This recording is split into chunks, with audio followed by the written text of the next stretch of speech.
Good afternoon, everyone, and thank you for joining us today as we continue our Awesome Tomorrow Technology Today Improving Talks 12-part series designed to communicate to our clients, employees, and all of our stakeholders on improving point of view and capabilities. My name is Armando Lopez, and I am a talent management specialist out of the Improving Mexico Enterprise, and I am very thrilled to welcome you today. But now let's talk a little bit about the man of the hour, Stephen Anderson. He's an experienced software engineer who specializes in the backend JVM space with a focus on the event-driven architectures and real-time data streaming. He also has an extensive background in mathematics and statistics, which drives his interest in using data and analytics to deliver more efficient and higher quality software. Stephen loves biking, going to concerts and baseball games, making cocktails, and hosting movie nights. How about that? I am honored to welcome him today with his webinar, Real-Time Data Done Right. But before we start, I encourage you to use our Q&A feature so you can ask him questions, which he will be answering live. Now, to talk about this and much, much more, here's Stephen Anderson. The microphone is yours, my friend. Welcome. Thank you, Armando, for that intro. Like I said, I'm Stephen Anderson. I'll give a quick intro to Improving and who we are. We're a modern digital services company. We do consulting and software engineering, training kind of across the technical space for needs of clients all around North America and ultimately the world. We have 17 offices, 1,800 employees, 18 plus years we've been in business. So a lot of experience, and we like doing these talks as a chance to share some of that experience with you, our clients, and just the technical community. So thank you all for taking the time to join. And as Armando said, this is the Real-Time Data Done Right talk. I'll say up front, I think there was a mix-up on the Zoom registration link. For a few days, there was an incorrect abstract. Hopefully on the Improving site, you saw the correct one. But in case you were confused and saw that there was some Gen AI talk coming up, even though it is 2024, not every talk needs to have Gen AI. So this is actually going to be about real-time data and event-driven architectures.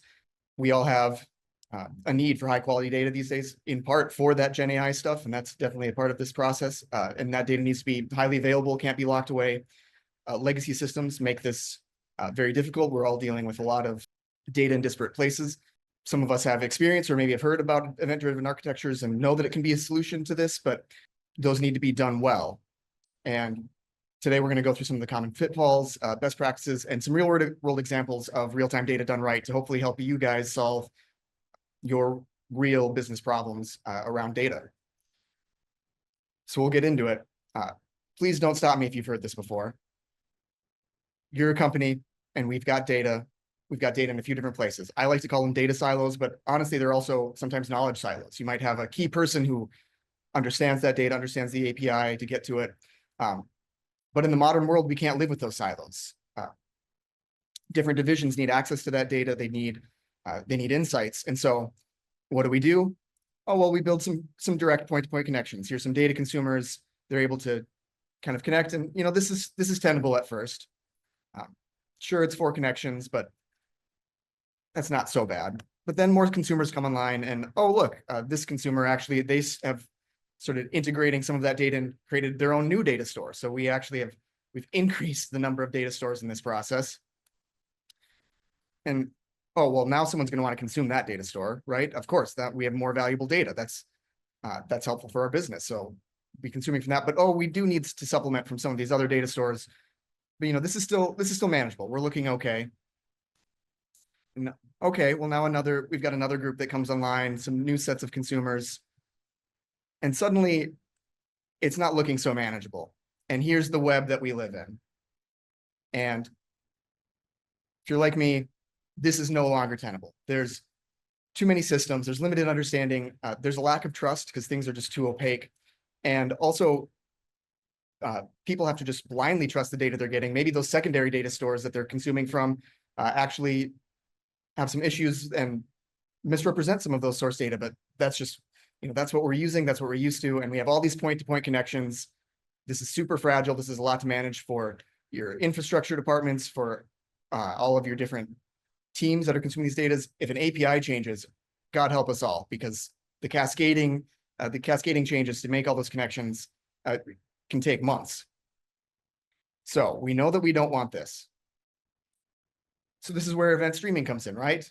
We've all heard of it. We frequently recommend Apache Kafka at improving and working with Confluent. That's kind of the de facto standard at this point in the real-time data space.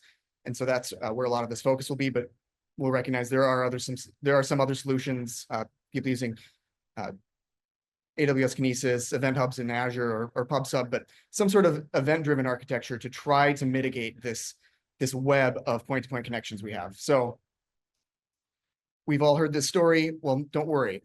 We've got this new data broker in the middle. All the producers, they're going to proactively put the data there. The consumers are going to consume from it, and we're going to live in this beautiful world, nice straight lines, none of those messy webs.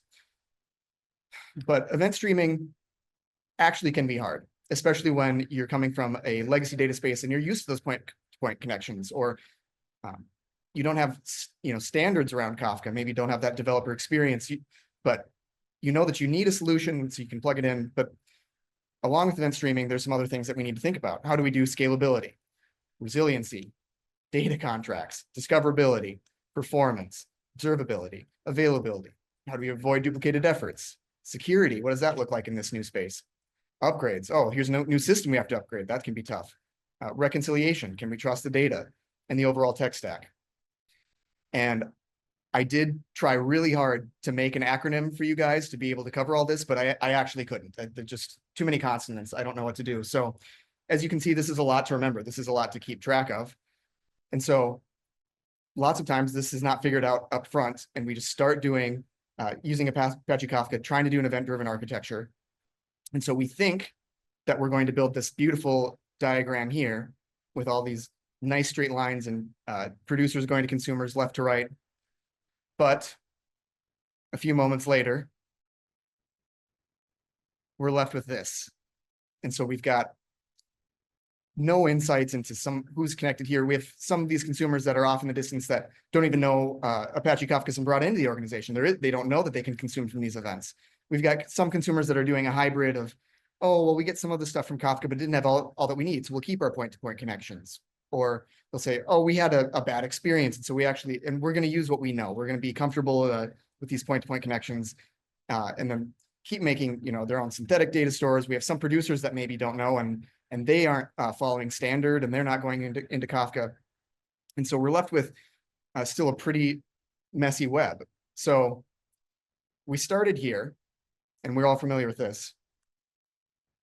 And this is where we ended up.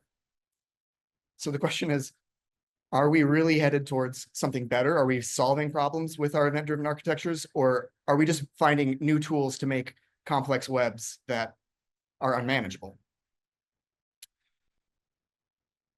So at Improving, I and our team in this space has had a lot of opportunity for experience with a lot of different clients in a lot of different use cases. And that's a really exciting space to be of how can we kind of look over all of those projects, all of those different use cases across industries and say, what are some common gotchas that we're seeing when people are implementing event-driven architectures? Sometimes we're brought in after an attempt is made. Sometimes we're there at the very start and we're learning these gotchas at the same time as them. But after a lot of years and a lot of experience working across so many clients, we've kind of distilled it into a few common ones. So here's a classic one that I think applies across all kinds of architectures. This is certainly not limited to event-driven architectures, but your phase one tech debt is never paid down. And I certainly understand the pressures. We've got leadership saying, hey, we're paying all this money, we're bringing in Kafka, we're really trying to invest in our technology. We need to see the results. And so we make some concessions. We say, well, ideally we'd have our observability really up to snuff, or we'd have great governance, but we just need that first use case. If we get that done, then we'll go back to that stuff. And then we'll do it the right way. And what you find especially with data infrastructure, is once it's out there, it's out there. If you have data that doesn't have good governance and you have people consuming that, that's their expectation. They're not going to want to change. They're not going to want new APIs or be forced into some totally different paradigm. They're saying, no, we've got this. We're reliant on this data now. And so you can kind of get stuck there. Second one, the self-managed honeymoon ends. And a lot of us are, experienced software engineers, platform engineers. We say, hey, Apache Kafka is another distributed software system. We're good at that. We'll manage it ourselves. And at the beginning, that can be fun. There's a lot of cool problems to solve, but you get to a certain point where you're like, oh, well, I was trying to make things easier. Let's do it ourselves. And then now, oh, we have to do this ourselves. And as it becomes more integral to the organization, you need more SLAs and uptime. The demands go higher and higher. And frankly, it can cause a lot of these projects to fail because if there's not that huge investment in keeping these systems running self-managed and they have issues, then consumers can't rely on it, things go down. And so a lot of people, especially if they don't have experience in the area, would be better served by self-managed and that upfront investment. And this I kind of alluded to in some of the other ones. Reactive governance is not scaling. So what I mean by that is we put a new data stream out there and we say, here's a topic, people can consume from it. And suddenly someone notices, oh, well, that has customer addresses in there. That's PII. We can't let anyone have access to that. But suddenly it's out there. We can't just react to those types of things. Or we can't say, oh, we actually do need to enforce some schemas, after the fact, after we have consumers, after we have people using this data. Or, oh, we need to have RBAC or have some access things. So only certain teams and certain divisions have access to certain sets of data and not anyone in the whole enterprise. If you have just a couple of use cases, you can maybe get away with reacting, but long-term, this is going to be integral to your system. So you can't just be reactionary. And then here's another huge one. Lack of observability fosters a lack of trust. This is going to be, an event-driven architecture is going to be a new paradigm for a lot of people. If they're used to, I can connect directly to a database, or I can connect directly to this REST API. I know what I'm getting, feel very close to the source of data. It can be a hard transition to say, well, here's this event-driven architecture. We're publishing the data out there. You just need to consume it. And they need to trust that data.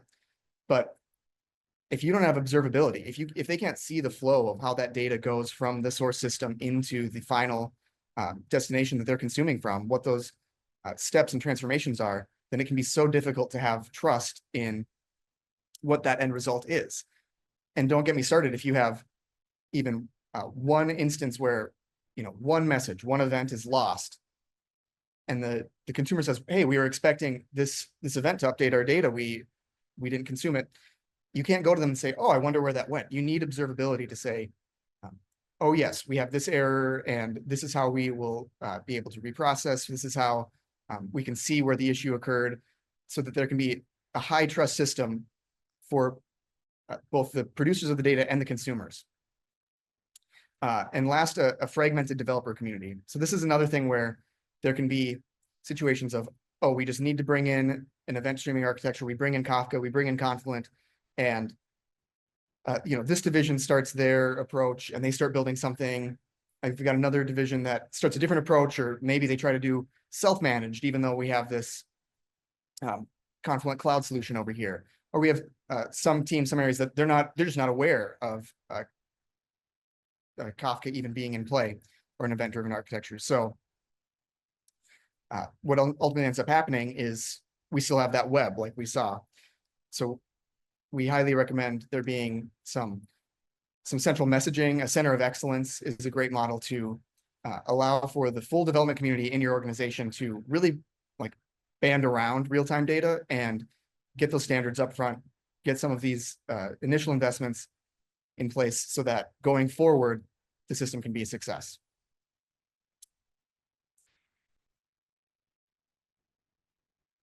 So those were the gotchas, but I don't want to just leave you with all of the stressful things that you have to figure out. I want to give you some keys to success.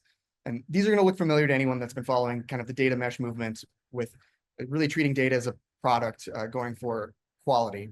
And so we have these 4 qualities that we think are absolutely necessary for a data streaming platform just downright critical. And then I will go through each one to kind of explain why and some ways that you can do this using different tools. So first of all, we need our data to be discoverable. You could have the highest quality data out there, but if no one knows it's there, no one knows how to consume it, then what good is it? What value is that bringing your business? And often to get that point of having that high quality data, having your different data sources get things produced into their real-time topics and things is no small effort. So we don't want to just waste that effort and hope that people stumble upon it or rely on word of mouth to be able to get into that system. We need our data to be addressable. We need to be able to get to it, compartmentalize it, know where this data goes, and who should have access to it. Trustworthy, this was in the gotchas. I kind of was alluding to those instances where the data is not trustworthy. If there's a bad data situation, that can be hugely problematic and can really tank the whole system. So how do we make our data trustworthy? And then secure. Security is key to all of us. We hear about security breaches in data all the time. We don't want your real-time data framework to be another avenue for a security breach, another data source that can be infiltrated. We want it to be secure from both internally and externally to have that data in the right place. So let's go through those keys. We'll start with discoverable. So our goal is to be able to search and explore available data. So how can you use the data that you can't find? What good is that? How do we advertise and bring light to some of the new data sources or neglected data sources that have maybe been in your organization for a while, but have been stuck in one of those silos? So a few tips, and a lot of these, recommend using some tools from different partners like Confluent. We highly recommend Confluent if you're going down the Apache Kafka space. That there's a lot of great features with that I'll go over, but automating and enforcing a data catalog registration. We think having a data catalog is absolutely key. It's no different than having an API catalog. We're used to that in a lot of other areas of our systems where we say, well, we need to have good visibility into what endpoints people can call. Why would that not be the same for our data, right? We shouldn't have to have people be searching around and looking through other teams' code or configuration to see, oh, what data is out there. Having a data catalog like the Confluent data catalog solution, it has the huge benefit of allowing anyone in the organization to go out and search and find data that they maybe didn't even know existed. Along with that, defining and leveraging strategic tagging. So having the team or division that owns that data defined, having the domain that data belongs to, and not having that all in the catalog is super important. And then integration into enterprise tooling. As I was saying earlier, we frequently have enterprise tooling for our APIs, our API REST endpoints, our GraphQL APIs, and people know how to use those. And we want the same thing for our data catalog. But if that data catalog itself ends up being kind of a silo and no one knows about it, then what good is that doing? So there are some tools like Elation that can do integration between things like the Confluent data catalog into broader enterprise tooling, and getting that into the common enterprise vernacular has a lot of value. So here's a cool couple screenshots of the Confluent Cloud data catalog. So you can see here I've typed in just to the UI stock. Wanted some data on stocks, what's out there. We can see a couple tags come up, a couple different schemas, some topics. And so we can see if I've selected an individual tag of, oh, well, here's a stocks trade. And now I can see, oh, that's another tag, my stocks, and oh, it has that tag that it's sensitive. Okay, so this is data that we can't be sharing publicly. It's not something that should just be anywhere. And I don't actually have to know anything about the source systems of this data. I can just do that search, and even before clicking into more detail and seeing the schema, I can get a lot of information of oh, this comes from the my stocks team, and oh, this has sensitive data. Super valuable for discoverability, and also developer experience. If we make these data tools pleasurable to use for developers, they will have the incentive to use them and lead to the success of the system. So we want our data to be addressable. So we want to reduce the developer friction, like I was saying. So we've reduced the developer friction of how they find the data. How about how they actually use it, how they build and access what they need. So we've got some great recommendations here.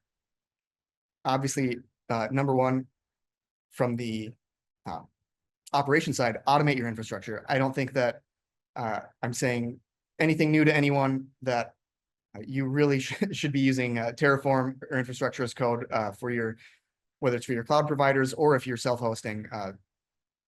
Definitely get your infrastructure as code. You can use Kubernetes operators like the Confluent Kubernetes operator to automate a significant amount of the process for getting your Kafka clusters set up, and also scaling, making changes, and having that full traceability and history by using things like a Git model in your infrastructure as code to be able to see, okay, this is when that topic was made, and oh, someone else wants to increase the size of their Kafka cluster.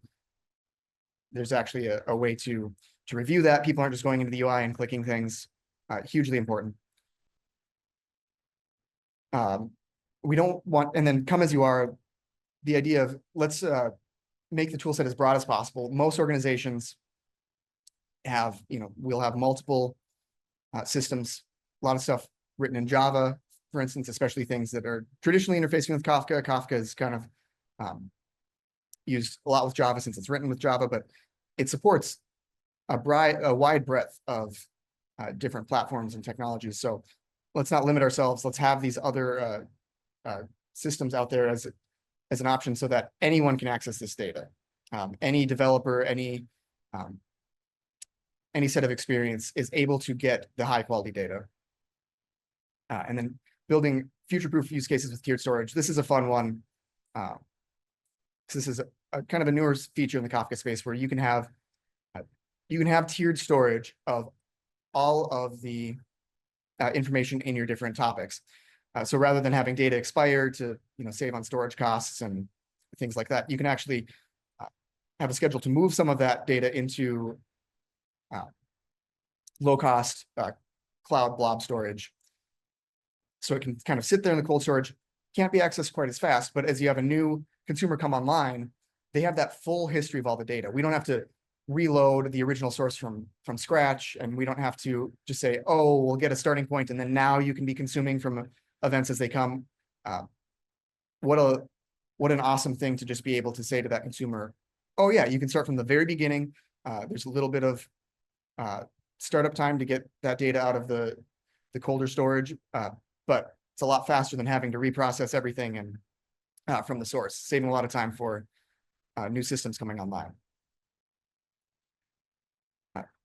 So for trustworthy, as we said, our goal is to create trusted data streams. Can't emphasize this enough. We want to allow consumers of this data to have confidence in the quality of the data by enabling schema validation. This needs to be on the broker side. That way we can't have clients send any data that's out of format or bad. There's schema evolution to allow those changes to be compatible with consumers as new data or changes come online, keeping things compatible so that those consumers can really trust that the data source they connect to will be constant. It will be the same going forward. They can trust it and know that it's high quality, and not have the situation where, oh, the whole format changed and now all of our consumers broke and all of our data is stale. And then there's something saying, well, why can't I just go back to going right at the database? Providing visibility with Confluent stream lineage and OpenTelemetry. OpenTelemetry is thankfully gaining in popularity now, is able to connect to so many things and can give you those traces of data as it's going across these different pieces of your infrastructure. The Confluent stream lineage tool, if you're using Confluent Cloud, is honestly super cool. I'm going to show a quick screenshot of it after this that allows us to see visually, oh, so this is the original source of the data. As we move through that pipeline, maybe there's some transformations here. Who are the ultimate consumers?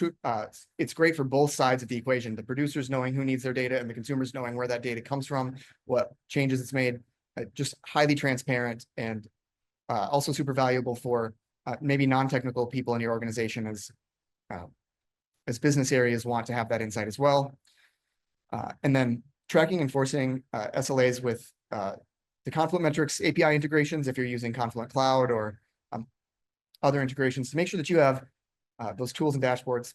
Frankly, anything that uses Prometheus or that can export metrics can all go into that Confluent metrics API, which is great to be able to get into your enterprise systems, like we were talking about on a previous slide, to have those dashboards. Maybe they are in Datadog or Dynatrace, but getting those metrics alongside of every other part of your systems, you should have that observability, and that leads to a lot more confidence. And then when there are issues, a lot less time spent stabbing in the dark trying to troubleshoot, and instead going at our again, our highly transparent system that can show, even when there are issues, it honestly brings more trust to the consumers and the clients, because they can see, oh, well, there is a problem and it was solved, and this is how it was solved. And we had that high visibility because frankly, having a system with no problems is even less trustworthy than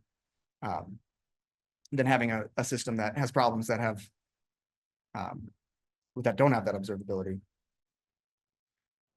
And so here's a quick screenshot of that Confluent stream lineage tool that I was saying. This is a pretty simple one, but you can see there's a connector there going to a underlying database that's maybe the system of record for these stocks, and then that goes into a topic. And here we can see, oh, we have a few different queries actually that are using maybe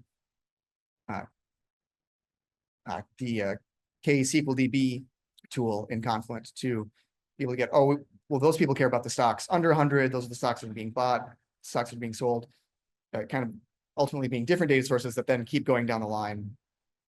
And being able to see that, so that a consumer may be saying like, oh, why am I only seeing stocks under 100? I want to see all the stocks. And then they go and look and see, oh, well, this is the query and the topic that I'm ultimately under. And here's where that's coming from, highly visible. That's a super powerful tool. And lastly, security.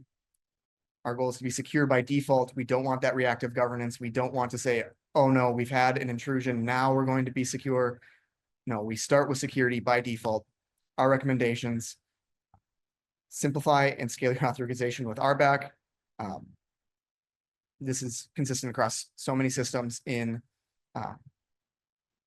and cloud tools. You don't want to be adding devs or system IDs or cloud service accounts one by one and manually into your access and authorization. We should have good RBAC control with groups that have different roles that are all managed, ideally with your standard enterprise tool, so that people can be onboarded. And so when there's a need to access some of that sensitive data, there's a process to go through.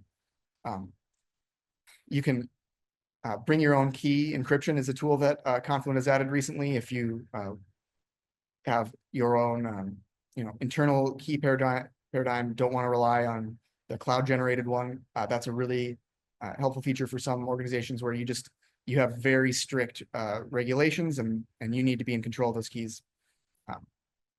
Using field level encryption, that's another great thing is needed. Maybe some people can get access to a topic, but they don't need that sensitive data. And so there's field level encryption to obscure PII or whatever that may be. And then finally, analyze your audit logs to identify bad actors.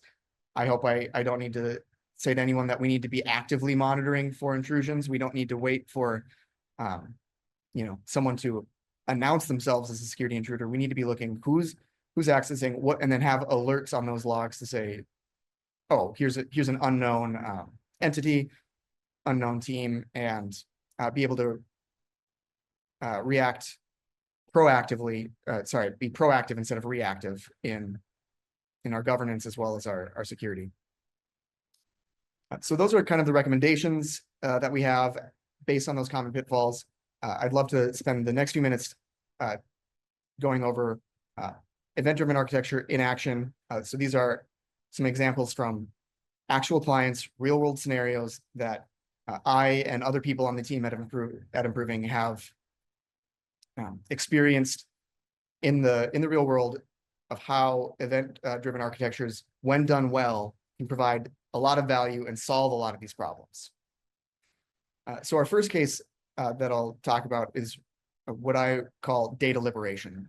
So I don't want to read this verbatim, obviously, but I think it's a common story that through whether acquisition or just kind of separated divisions, there can be a lot of those data knowledge silos that I was talking about at the very beginning in that web slide.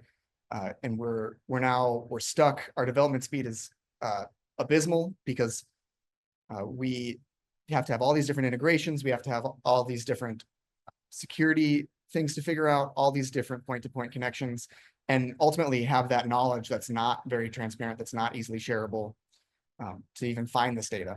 So our solution in this case is leveraging Confluent and Apache Kafka to connect those different data silos into a single framework, and then using that strong governance observability, really treating that data as a product, ending up with a solution that is actually a nice left to right data flow, like we saw in that data lineage diagram, instead of that scary web, the second web that I showed. So here's kind of that diagram. We've got those original data silos. Some examples, you've got Salesforce. A lot of us are still dealing with mainframes. You've maybe got an Oracle database, and you've got one data consumer, and they say, well, it's not so bad. That one consumer needs it from the 3 sources. This is manageable. You know, when I look at the eyes of that data consumer, they don't seem particularly thrilled, but you know, it's one data consumer. What are we going to do? We can't build a whole system just to make that one consumer happy. But then we have the second one, similarly unhappy. And then we keep scaling. We get all the way to data consumer N. We actually don't even know how many we have anymore because we don't have a good system to track this. It's not very observable, and no one's happy. The Oracle database team wants to make a change to their data structure, and they don't even know how many consumers they'd have to talk to be able to keep that from breaking other things in the organization. Things that should be a simple change take a whole year. So what's the solution? In this case, move things into Confluent Cloud. We have those different data products. You can see the different shapes.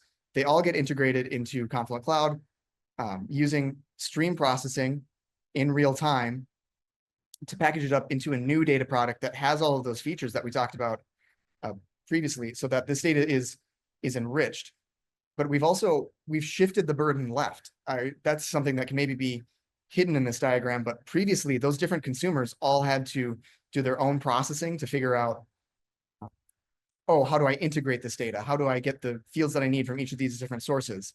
Well, now that burden's removed from the consumers, and instead of being repeated in each of them, we've shifted left into the stream processing layer that's packaging up this extremely high quality data product. And then look at this, we have a real-time data consumer that is able to get that new yellow data that they're so happy about, happy eyes.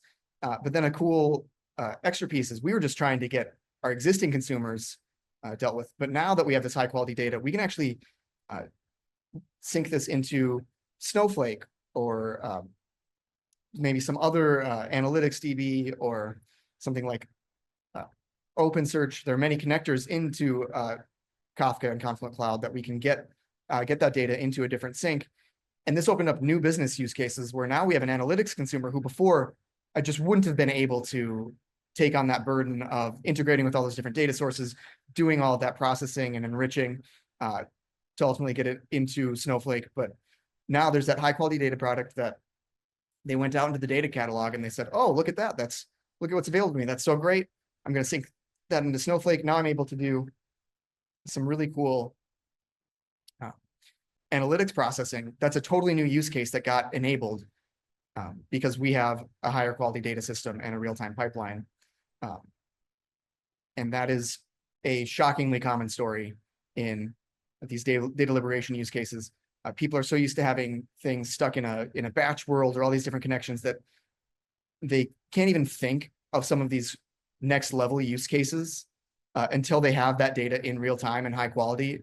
The dev experience is so great, and suddenly, instead of taking a year for an easy change, in a few months we can spin up a new AI analytics use case that can start using that data to be predictive and bring even more value.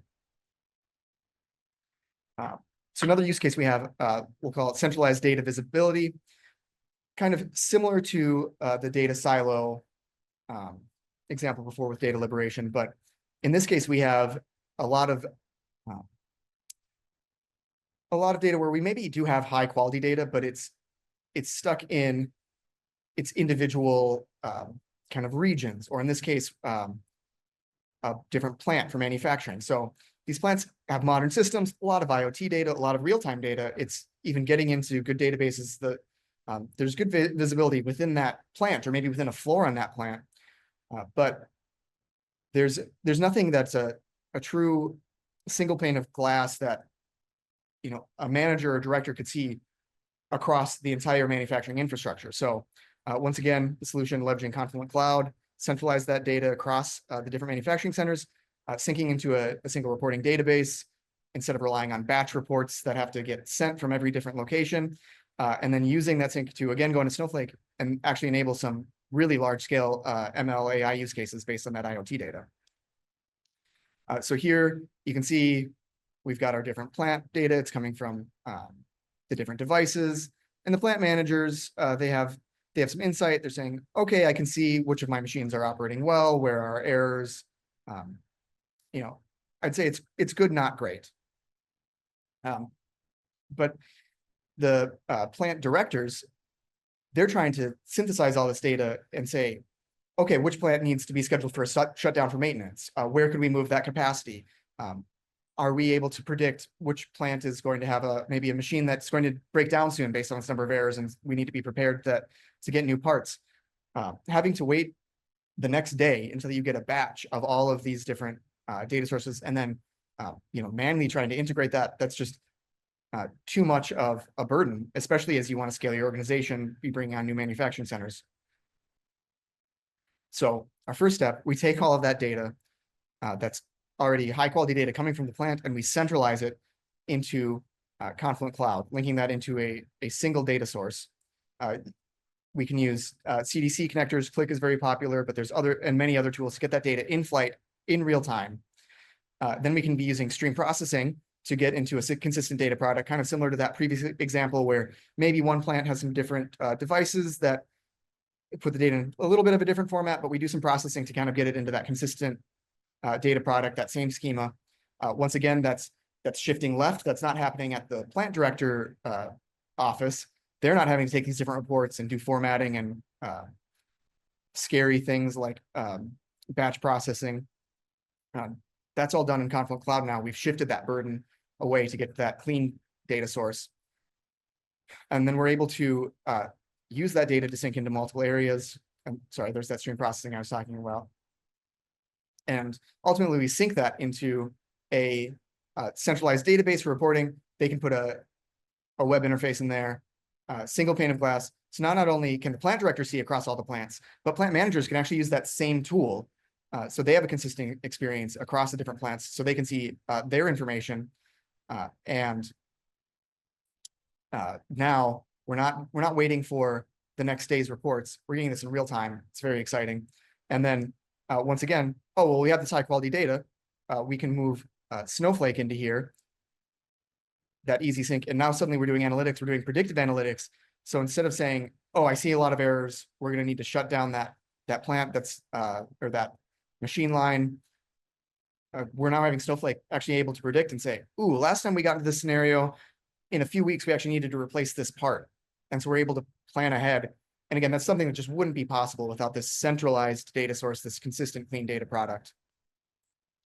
And the last use case that I have is, we'll call it real-time traceability.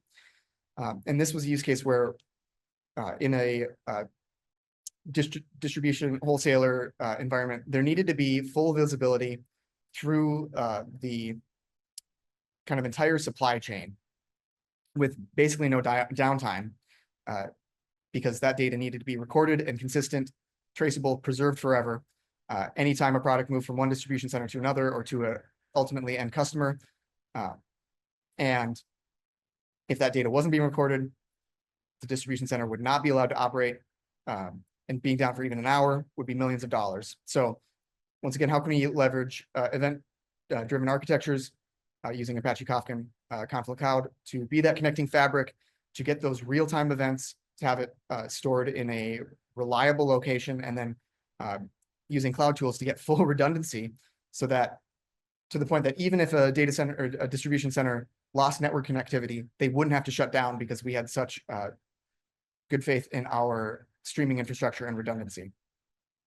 And so in this case, we've got our distribution center template that we made, which had its own internal database, some Java apps that integrated with the scanners at that distribution center. As they scanned a product, it would put data into that database and also put a message into Confluent, a local Kafka cluster, to say, all right, we've registered this barcode, this specific product has been registered as here in this data center. It's part of that chain of custody now. And like most businesses, you don't just have one distribution center. Most of us in these industries, we're used to having, dozens. In this case, we had 30 different distribution centers to contend with. So we can't be having this be done manually. We can't be saying, all right, deploy those apps, get that connection, get that database, get that Kafka cluster. We needed to have that good developer experience, like we were talking about, of automating our infrastructure. And so we actually made that template, made it the deployment repeatable. In this case, we were leveraging multiple Kubernetes operators, since these were on-premises distribution center computers and servers that were running these tools. So using the Confluent Kubernetes operator, as well as the different database ones, so that this deployment was entirely automated. This was set up through repeatable pipelines to get it this system into every distribution center. But you can see, if we just do that repeatable deployment, we actually have that same issue we had in our previous example, where these are still siloed. So sure, we're recording the chain of custody at each distribution center, but how do we get it into a centralized view? And so that's where we relied on cluster linking into Confluent Cloud to be that centralized source. But then we still have that on-premises solution, so that if we were to lose connectivity to Confluent Cloud, that distribution center can keep running and be recording that data in their on-premises solution with a lot of reliability. And then as soon as that connectivity is restored, byte for byte replicated into Confluent Cloud, totally transparent, to get it back synced up to that centralized source. That ultimately goes into the ERP system, which number one, makes the regulators happy because they're the ones who demanded this full chain of custody. But number two, now we have this cool data we can expose to our customers. So those ultimate consumers who got the products at the end of the distribution, they now can see, oh, this came from this distribution center. Oh, if I need to do a return, which product is this? A lot of visibility and transparency into the data. Again, kind of a cool new use case that is bringing the customers more value because we built a high quality data product. So you might ask, how do we as Improving go in and try to solve these problems for different clients? Our first step with all of these event-driven architectures using Confluent and Kafka is to do this Improving Activation workshop, where we go in and we sit with you. We look at your different use cases, potential needs, and we find which ones are strategic, which ones are achievable, and we kind of identify those areas and prioritize which use cases there are. We want to partner with you.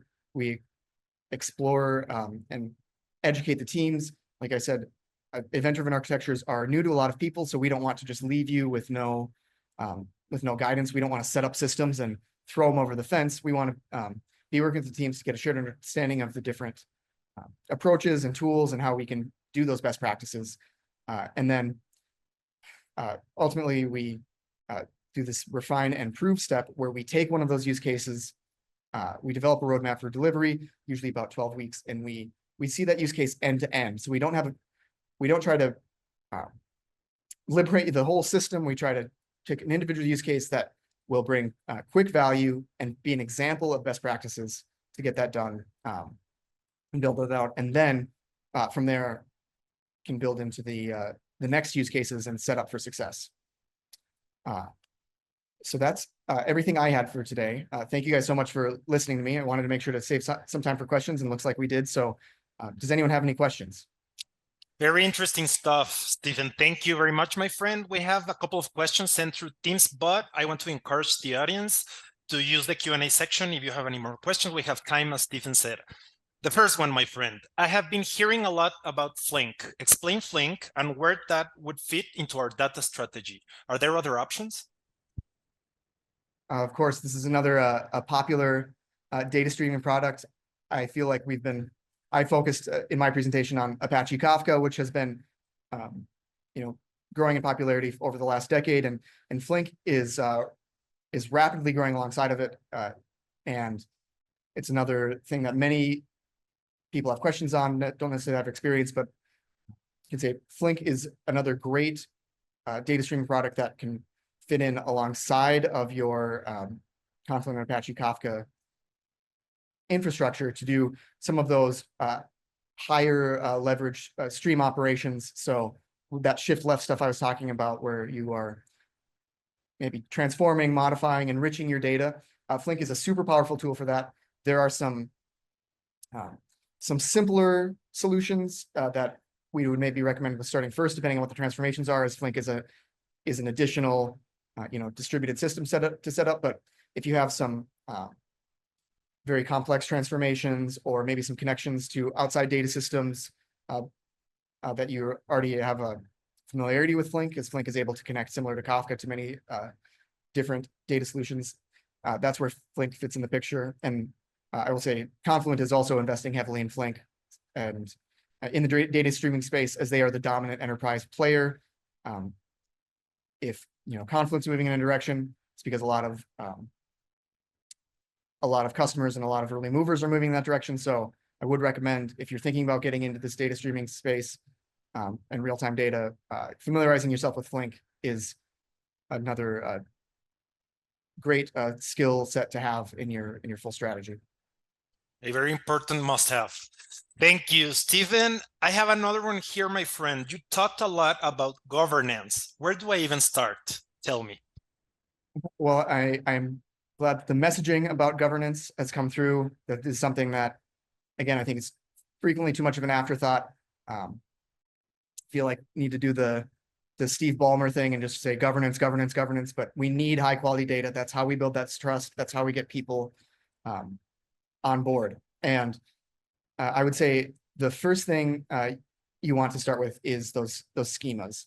Having a consistent expected data package, whether you're using Avro or JSON. There are a lot of different popular tools, but just having that consistent, reliable data product, so that any consumer can connect and they don't have these breaking changes all the time, saying, "Oh my goodness, this topic didn't have a schema. I used to be able to anticipate the data looking like this. Now it looks totally different. All of my code is broken. Why would I ever want to use this system?"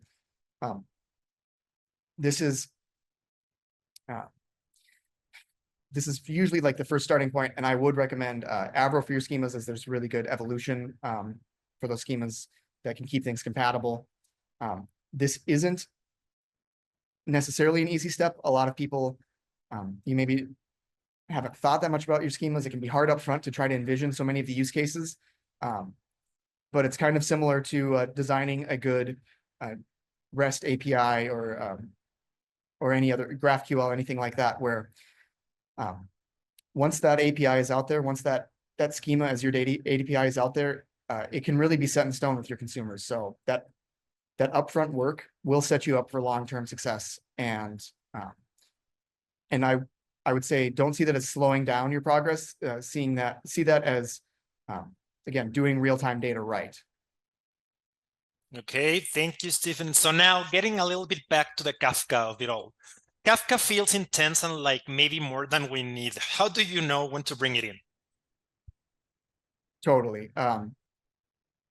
There are a lot of systems where you could say, you know, maybe that point-to-point connection is sufficient. We only have one data consumer.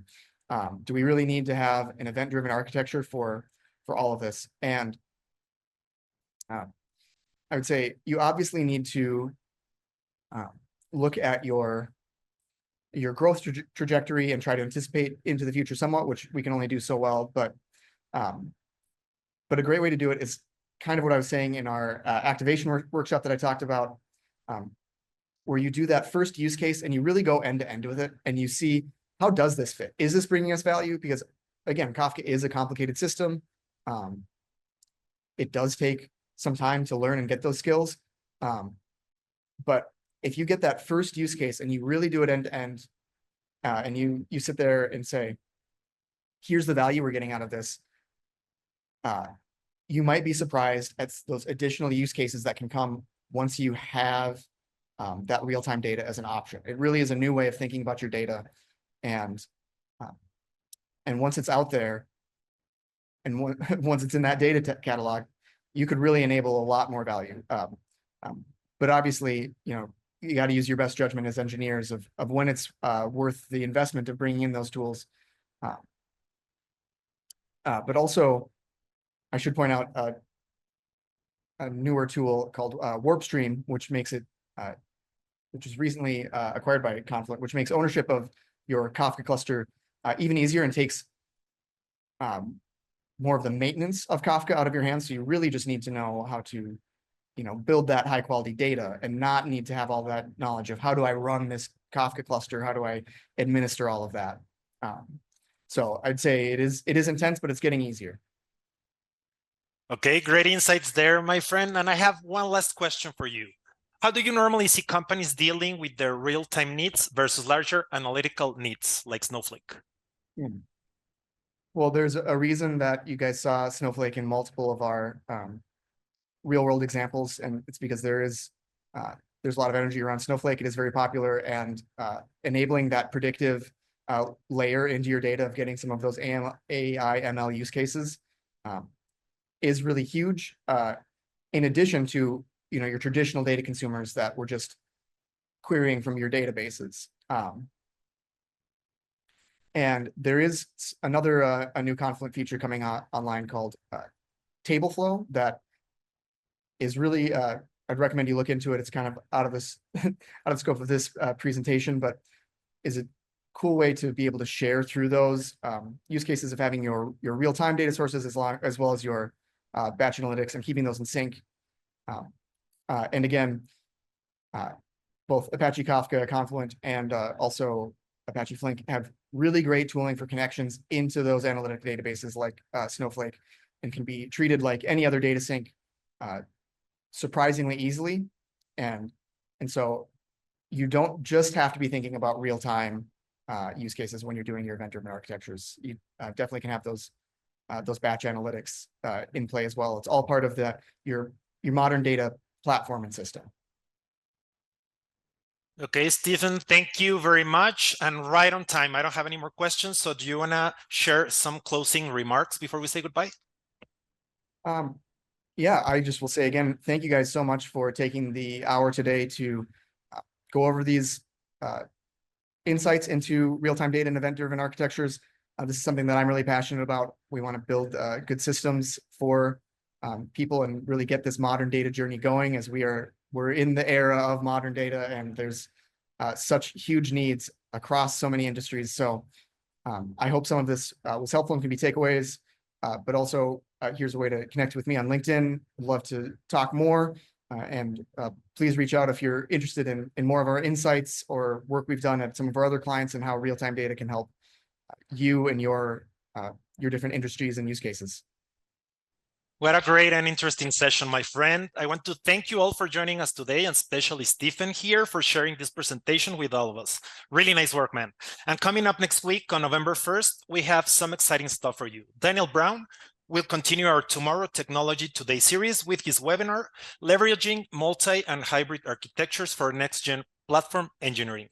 You definitely don't want to miss it. Until next time, everyone, have a great rest of your day. Thank you, Stephen. Thank you.